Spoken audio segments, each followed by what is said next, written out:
Hello दोस्तों, मैं अपने यूट्यूब चैनल बैंक की क्लास में आपका स्वागत करता हूं। ठीक, अगला रसम मैं पढ़ाने जा रहा हूं आप लोगों को हास्य रस। ठीक है, तो हास्य रस इसका स्थायी भाव क्या होता है? इसका स्थायी भाव जो है होता है हास। ठीक, हास्य रस का स्थायी भाव हास होता है। ठीक, तो हास्य रस की परिभाषा है कि काव्य में किसी की विचित्र वेशभूषा। ठीक, विचित्र वेशभूषा जोकर वगैरह को जो हम देखते हैं सर्कस वगैरह में, ठीक, तो जो बच्चे होते हैं तो उनके मन में हंसी उत्पन्न होती है। ठीक, तो उनकी विचित्र वेशभूषा को देखकर बच्चों के मन में हंसी उत्पन्न होती है, या चेष्टा, या मतलब कोई ऐसी मतलब मनोगत जो दशा होती है, हम उसको देखकर जो है किसी को हंसने लगते हैं, या कोई ऐसी बात कथन होता है, कोई जब कोई बात कोई व्यक्ति कहता है तो हमें हंसी आ जाती है। ठीक, आदि हंसी उत्पन्न करने वाले कार्यों का वर्णन हास्य रस कह जाता है। जब हम किसी की विचित्र वेशभूषा शक्ल देखकर, ठीक, या किसी की कोई सी बात को सुनकर जब हम हंसने लगते हैं तो जो है हमारा वह हास्य रस कहलाता है। हास्य रस का स्थायी भाव हास होता है। ठीक, हास्य रस का उदाहरण जो है वो है काहू न लखा सुचरित विशेषा, काहू न लखा सुचरित विशेषा, सो स्वरूप नृप कन्या देखा, मरकट बदन भयंकर देही, और देखत हृदय क्रोध भाते ही। ये जो है उदाहरण जो है हमारा, जो नारद जी जब स्वयंवर में गए हुए थे तो नारद जी ने वरदान मांगा था उनसे, ठीक, कि आज हमें आप जो है ऐसी शक्ल दीजिए, ठीक, जो राजकुमारी जो है वो हमारे गले में जो है वरमाला डाले। तो उन्हें जो है बंदर का स्वरूप दे दिया था, बंदर की शक्ल दे दी थी विष्णु भगवान ने। तो उसका जब वहाँ वो स्वयंवर में गए तो उनका जो शक्ल जो थी उनकी वो बंदर की थी। ठीक, तो काहू ना लखा सो चरित विशेषा, किसी ने भी उनकी तरफ नहीं देखा। सो स्वरूप नृप कन्या देखा, और जब राजा की कन्या ने उनका वो बंदर का रूप देखा। मरकट, मरकट किसे कहते हैं? मरकट जो है, मरकट कहते हैं बंदर को। किसे कहते हैं मरकट? याद रखिएगा आप लोग, मरकट कहते हैं बंदर को। बंदर जैसी शकल, भयंकर शरीर, ठीक है, देखत हृदय क्रोध भाते, जो भी देखता था उन्हें, ठीक, तो वो उनकी तरफ दोबारा फिर वापस मुड़कर नहीं देखता था। और नारद जी क्या समझ रहे थे कि मैं बहुत अच्छा लग रहा हूँ, बहुत सुंदर लग रहा हूँ।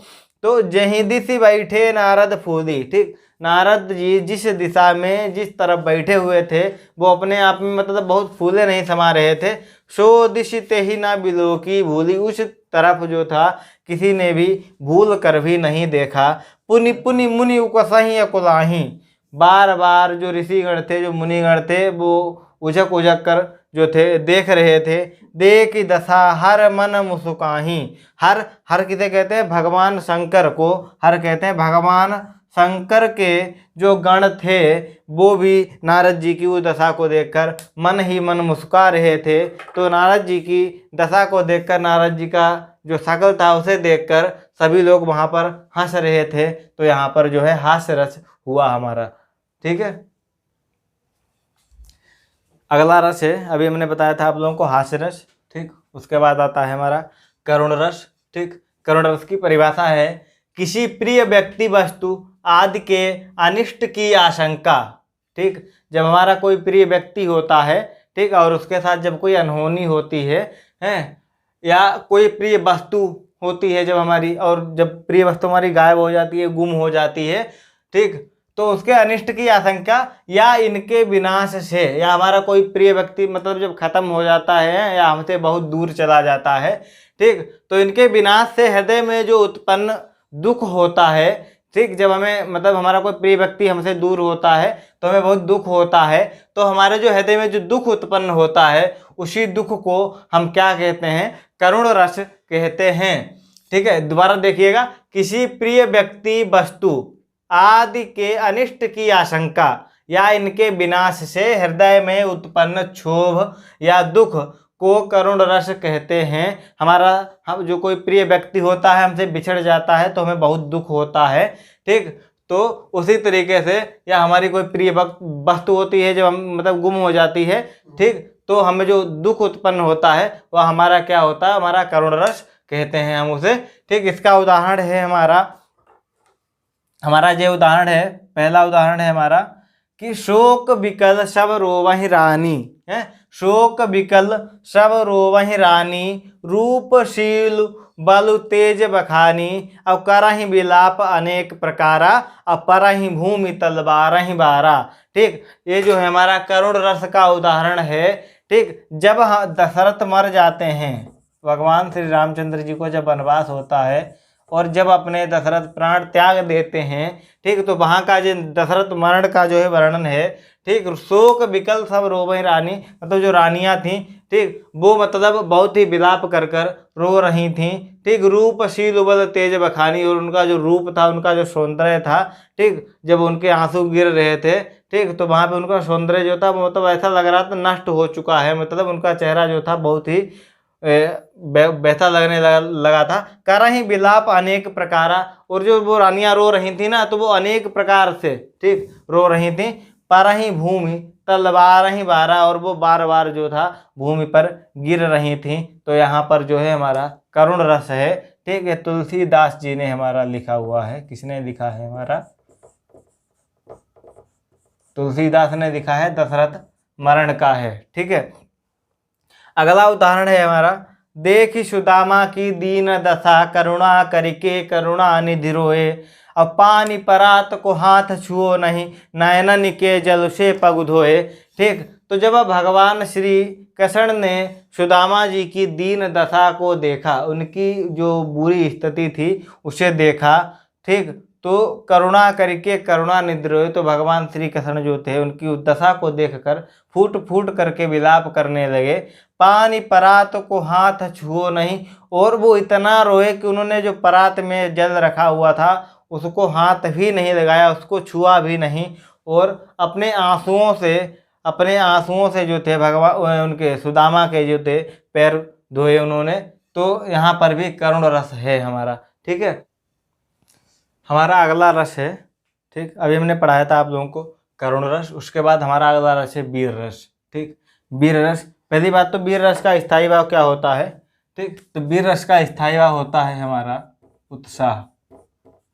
लिख लीजिएगा आप लोग, वीर रस का स्थायी भाव होता है हमारा उत्साह। ठीक, तो इसकी परिभाषा है शत्रुओं का उत्कर्ष है, शत्रुओं का उत्कर्ष, दीनों की दुर्दशा, धर्म की हानि आदि को देखकर इनको मिटाने के लिए हृदय में जो उत्साह जागृत होता है उसे हम वीर रस कहते हैं। तो क्या है इसमें? शत्रुओं का उत्कर्ष, ठीक, दीनों की दुर्दशा है और धर्म की हानि, तीन चीजें दी हुई हैं इसमें। इनको मिटाने के लिए हृदय में जो उत्साह जागृत होता है, ठीक, उसे हम क्या कहते हैं? उसे हम वीर रस कहते हैं। ठीक है, तो वीर रस के उदाहरण दिए हुए हैं यहाँ पे।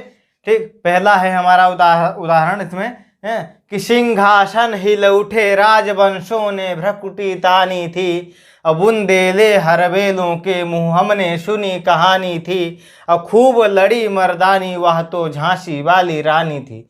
ठीक, पहला उदाहरण है हमारा जे, ठीक, तो हमारा वीर रस का उदाहरण है। और वीर रस की कविता को पढ़ते समय, ठीक, हम ये नहीं है कोई भी पढ़े चाहे बहुत धीरे नहीं बोलना है। जब वीर रस की कविता को पढ़ो ना तो आवाज़ थोड़ी अगर ज़्यादा होगी, ऊंची होगी आवाज़ है, तो पढ़ने में सुनने में थोड़ा अच्छा लगेगा।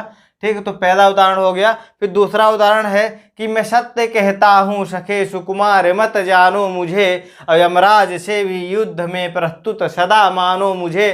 ठीक, ये जो है युधिष्ठिर जो अभिमन्यु जो हैं वो कहते हैं अपने चाचा से, ठीक, कि जब वहाँ पे युद्ध लड़ने की बात आती है तो वहाँ पर किसी को भी जो है चक्रव्यूह भेदन नहीं पता होता है कि कैसे भेदा जाएगा। तो अभिमन्यु कहते हैं वहाँ पे अपने चाचा से कि मैं सत्य कहता हूँ सखे सुकुमार मत जानो मुझे, कि मतलब आप मुझे छोटा मत जानो, ठीक, और मुझे आप जो है युद्ध में जाने की आज्ञा दीजिए। यमराज से भी युद्ध में प्रस्तुत सदा मानो मुझे, कि अगर कोई ऐसी परिस्थिति आ जाती है ना तो ये तो कोई बात नहीं है कि यमराज भी अगर सामने आ जाए तो मैं यमराज से भी युद्ध लड़ने के लिए हमेशा तैयार हूँ। ठीक, तो इस प्रकार जो है हमारा वीर रस जो है समाप्त हुआ। और धन्यवाद।